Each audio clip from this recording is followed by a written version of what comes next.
नमस्कार, मी दीपाली माशेलकर. रुचकर मेजवानीमध्ये मी तुम्हा सर्वांचं स्वागत करते. पोहे आपण सगळे नेहमी खात असतो, पण त्या पोह्यापासून मी तुम्हाला एक वेगळीच डिश दाखवणार आहे, जी नक्की तुम्हाला आवडेल. आणि ती म्हणजे पोहा फिंगर्स. तर प्रथम आपल्याला हे जे जाड पोहे आहेत ना, ते मिक्सरमधून आपल्याला पीठ करून घ्यायचं आहे. तर आपण हे मिक्सरमधून काढून घेऊया.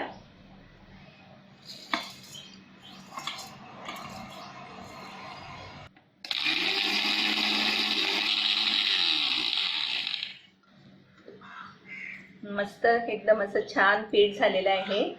हे असं खसखशीत दळून घ्यायचं आहे. हा एक बोल घेतलाय मी. ह्या बोलमध्ये मी काढून घेते. आता हे जे 4 उकडलेले बटाटे आहेत ना, ते आपण ना किसून घेऊ. हाताने स्मॅश केले तरी चालेल, पण किसले की जरा एकदम बारीकसर होतात. आणि एखाद्या वेळी तुम्हाला बटाटा नको असेल तर तुम्ही मटार क्रश करून किंवा गोबी फ्लावर असतो ना, तो क्रश करून घातला याच्यात ना तरी चालेल. हे अशा हाताने थोडेसे क्रश करून घेतले तरी चालेल. हे आपलं क्रश करून झालंय. आता आपल्याला ह्याच्यात हे जे आलं लसूण मिरची क्रश आहे ना, ते तुम्हाला किती तिखट पाहिजे त्याप्रमाणे घालू शकता.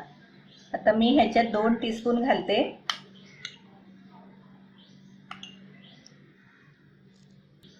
हा चाट मसाला आहे तो घालते. हे लाल तिखट थोडंसं घालूया. थोडीशी हळद आणि ही कोथिंबीर.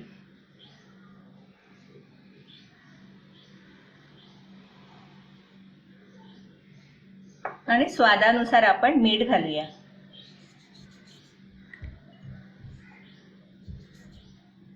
आणि हे सगळं आपल्याला आता हाताने मळून घ्यायचंय. असं तुम्हाला वाटलं की थोडंसं घट्ट आहे तर थोडं तुम्ही 1 चमचा 2 चमचे पाणी वापरू शकता.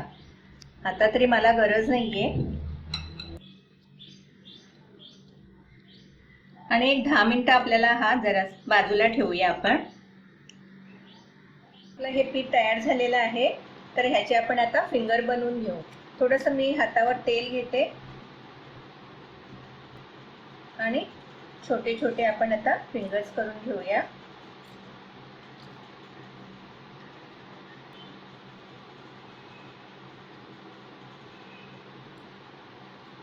तुम्हाला पाहिजे तसे तुम्ही छोटे मोठे करू शकता. आता आपण तेल गरम करायला ठेवूया. शेगडी चालू करते. तर आपण आता ह्याच्यात एक एक करून हे तळून घेऊया.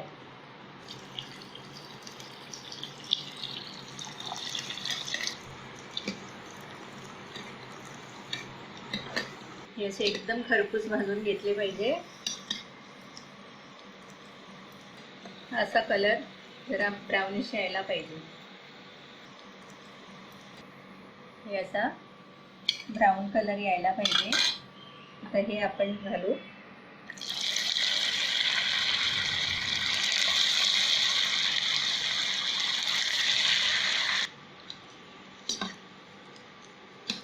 हे पण आपले झाले.